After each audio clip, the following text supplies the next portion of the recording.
गीत सङ्गीतमा त अब सानैदेखिबाट अब नजानिदो पाराले हाम्रो फेरि कस्तो छ भने गुरुङ कम्युनिटी र मगर कम्युनिटीसँग हाम्रो पनि घरिघरि सामिप्यता भएको हिसाबले रोदीहरू चाहिँमा हामी पनि जाने हाम्रो 50-52 सालमा हाम्रो आमा समूह र चाहिँ क्लब समूहहरू गठन गरियो।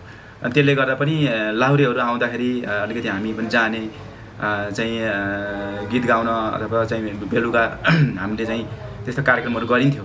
त्योबाट पनि थोरै चाहिँ प्रभावित भएर हामीले सानैदेखिबाट अलिकति त्यसको गुण चाहिँ परेको हो कि भन्ने चाहिँ लाग्छ मलाई चाहिँ। अहिलेको यो गीत चाहिँ खास गरी गाउँघरको माया गीतको बोलै छ हजुरको गाउँघरको माया भन्ने टाइटल छ गीतको। अनि यसलाई हामीले कस्तो भने त्यो धारा खोला पानी पँधेरो भन्ने त्यो धारा खोला हेर्नुहोस्, हामी पहिला नुहाउन जान्थ्यौँ। त्यो एकदम गाउँलाई नै हामी एकदमै देखिने गरेर भने भिजुअल पनि हामीले ठ्याक्कै त्यसरी नै गरेका छौँ। धारा खोला पानी पँधेरो त्यही गाउँमा हुर्के छोडेर आएँ चाहिँ भन्ने टाइपको चाहिँ रहेको छ त्यो गीत पनि त्यही। अनि माटोको माया भन्ने भाव के अब जस्तै माटोको माया भनेर त्यहाँ चाहिँ हजुरको मेलापाता गरेको घाँस दाउरा गरेको अनि हजुरको चाहिँ कोदालो खनेको लगायत धेरै त्यस्तै प्रकृतिका हामीले चाहिँ लाई समेटेर पनि गरेका छौँ, गीतमा पनि प्रकाशित गरेका छौँ। अब त्यो भिडियोमा नै आउँछ नै भनेपछि गाउँलाई विशुद्ध माया गरौँ।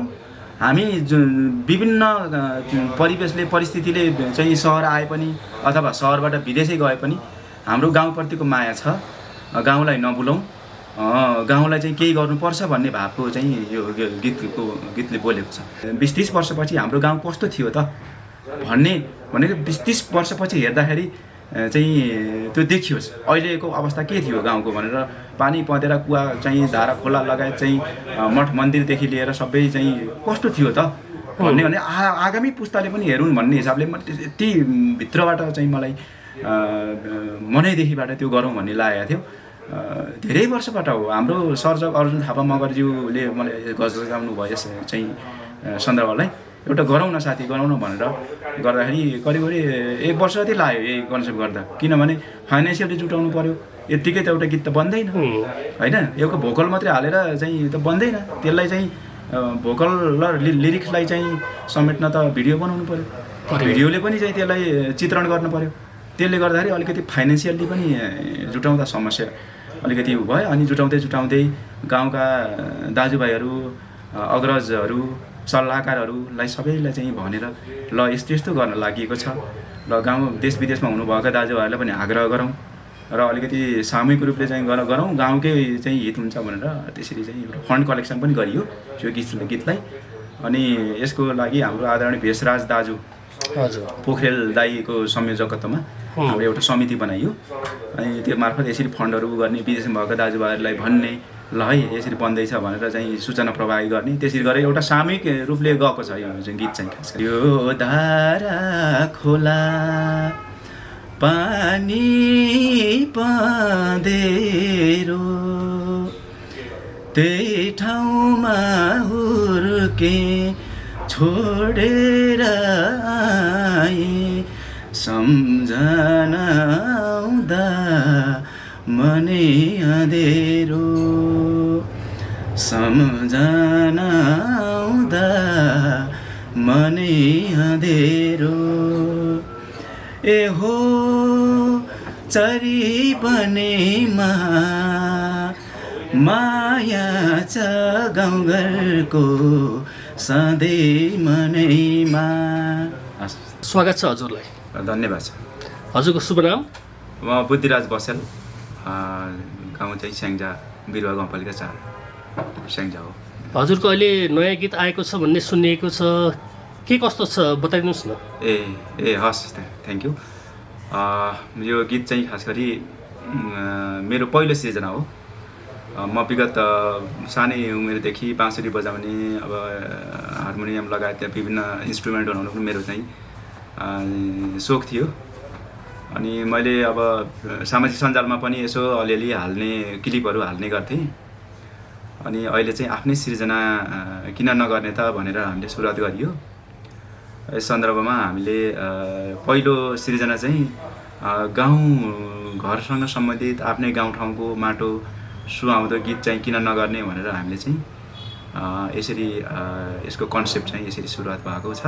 यो गीतकै मर्म चाहिँ अब अलिकति गण्डकी प्रदेशसँग लोक प्याटर्नमा सोलो बिटमा चाहिँ यो गीत चाहिँ गाउँलाई माया चाहिँ गरौँ होइन, गाउँको माटो पानी पँधेर आफू खेलेका ठाउँको जन्मेको ठाउँको चाहिँ माया गरौँ भनेर आफू त्यहाँ जन्मेको भए पनि कर्म थलोले विभिन्न चाहिँ सहर आइयो, सहरबाट विदेशतिर चाहिँ गइयो होइन, विदेश गए तापनि गाउँलाई माया गरौँ भन्ने सन्दर्भको गीत सङ्गीतमा त अब सानैदेखिबाट अब नजानिदो पाराले हाम्रो फेरि कस्तो छ भने गुरुङ कम्युनिटी र मगर कम्युनिटीसँग हाम्रो पनि करिब सामिप्यता भएको हिसाबले रोदीहरू चाहिँमा हामी पनि जाने।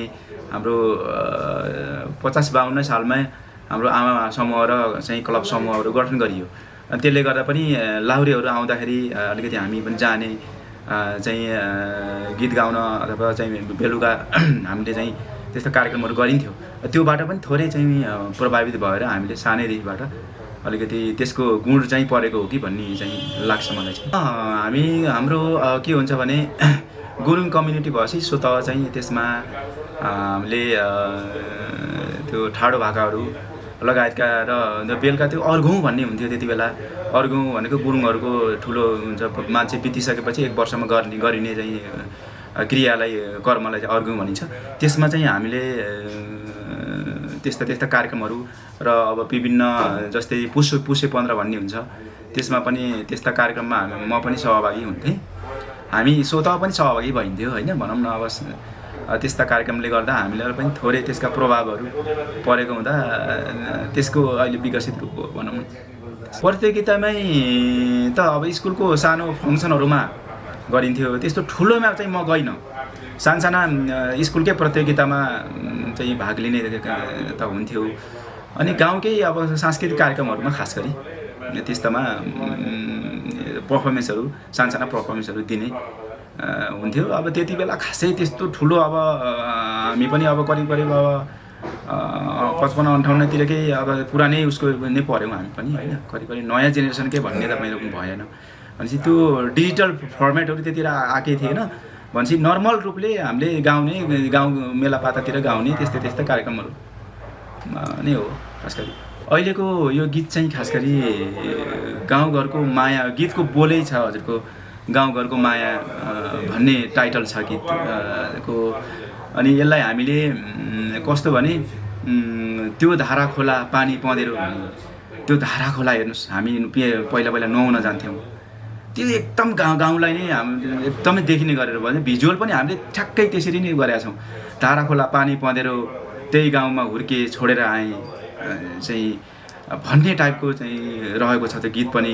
त्यही अनि माटोको माया भन्ने भावकै, अब जस्तै माटोको माया भनेर त्यहाँ चाहिँ हजुरको मेलापाता गरेको, घाँस दाउरा गरेको, अनि हजुरको चाहिँ कोदालो खनेको लगायत धेरै त्यस्तै प्रकृतिका हामीले चाहिँ लाई समेटेर पनि गरेका छौँ, गीतमा पनि प्रकाशित गरेका छौँ। अब त्यो भिडियोमा नै आउँछ नै।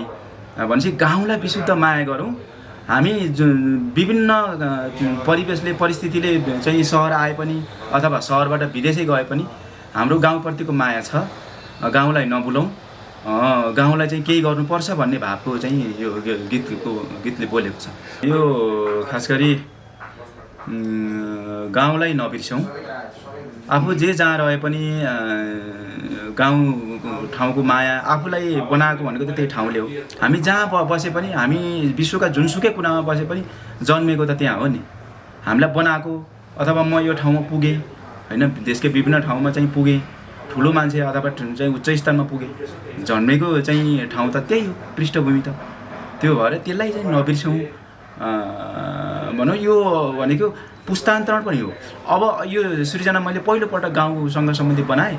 अबको चाहिँ सन् 2100 विक्रम 2100 पछि 20-30 वर्षपछि हाम्रो गाउँ कस्तो थियो त भन्ने भनेको 20-30 वर्षपछि हेर्दाखेरि चाहिँ त्यो देखियोस् अहिलेको अवस्था के थियो गाउँको भनेर। पानी पँधेर कुवा चाहिँ धारा खोला लगायत चाहिँ मठ मन्दिरदेखि लिएर सबै चाहिँ कस्तो थियो त भन्ने भने आगामी पुस्ताले पनि हेरुन् भन्ने हिसाबले म यति भित्रबाट चाहिँ मलाई मनैदेखिबाट त्यो गरौँ भन्ने लागेको थियो।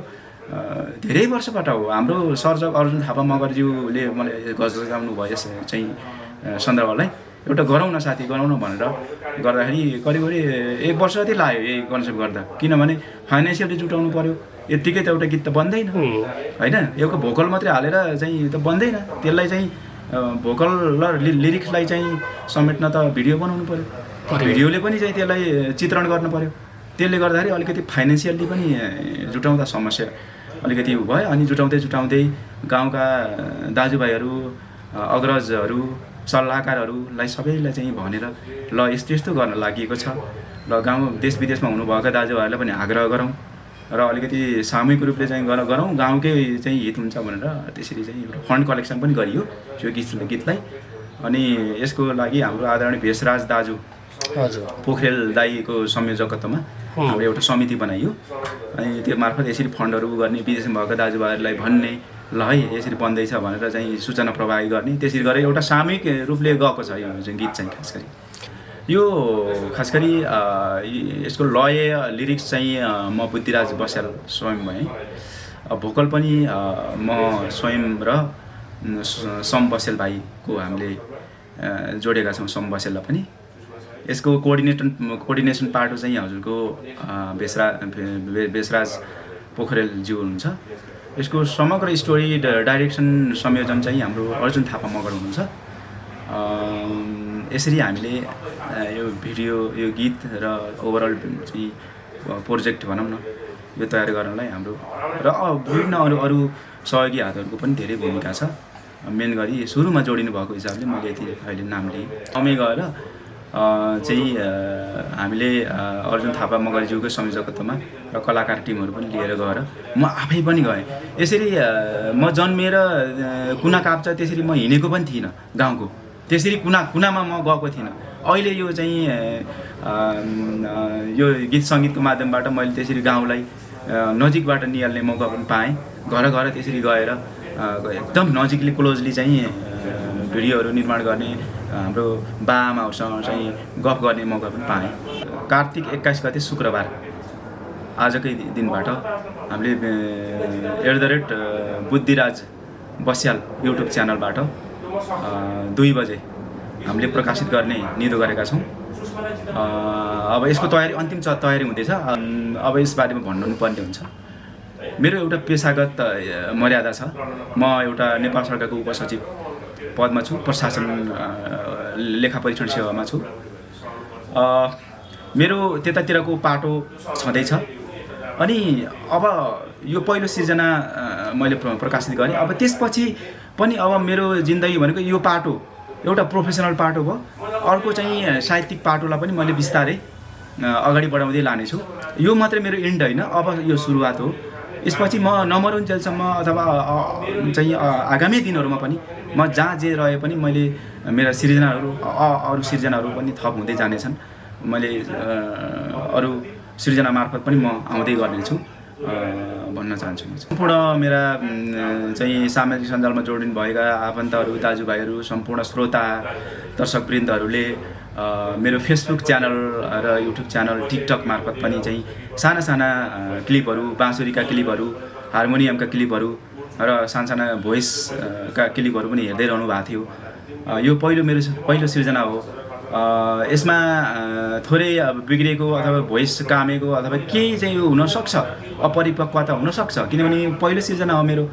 अब यसलाई जे जस्तो भए पनि चाहिँ यहाँले सहर्ष स्वीकार दिनुहुनेछ र चाहिँ मेरो युट्युब च्यानल मार्फत आउने भएको हिसाबले तपाईँले त्यहाँ गइकन सब्सक्राइब, लाइक, सेयर र कमेन्ट पनि गरिदिनु हुनेछ र माया गरिदिनु हुनेछ भन्ने मेरो अपेक्षा रहेको छ। यो धारा खोला पानी पँधेरो त्यही ठाउँमा हुर्के छोडेर आए सम्झना आउँदा मनै अँधेरो सम्झना आउँदा मनै अँधेरो ए हो चरी बनेमा माया छ गाउँघरको सधैँ मनैमा।